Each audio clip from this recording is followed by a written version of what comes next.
Hi there, I'm James Bush with Northwest Christian Church. And so when I think of conflict, I think of two opposing forces that come at odds with one another.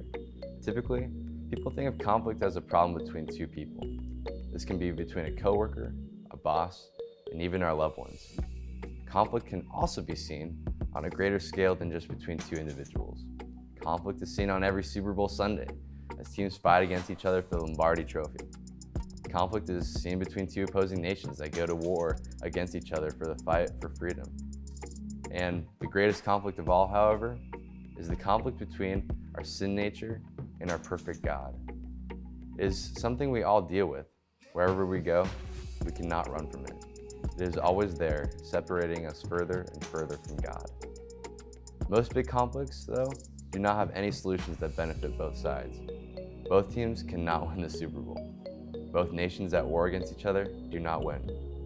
However, the greatest conflict of all has the greatest solution of all. It benefits both sides, and it was all because of the decision of one of these sides.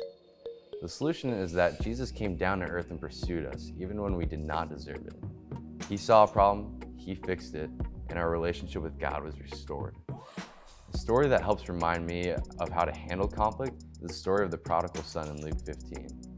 A son asks for his inheritance from his father and leaves home. He throws his life down the drain, trying to pursue the things of this world. He gets so far gone that he turns to eating and living amongst the pigs.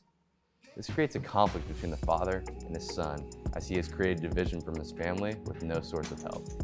The son realizes his need for help and comes back home.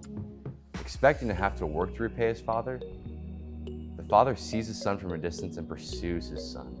He runs after him and does not stop until his son is in the arms of his father. It does not matter what the conflict is at this point because his father is there to solve it by pursuing him with love and care.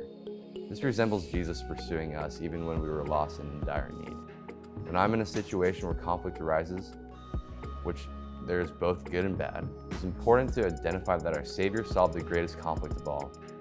He handled it with love and care by coming down to our level to pursue us. Therefore, I can pursue conflicts I have with others with love and care so I can treat them just like Christ would and did.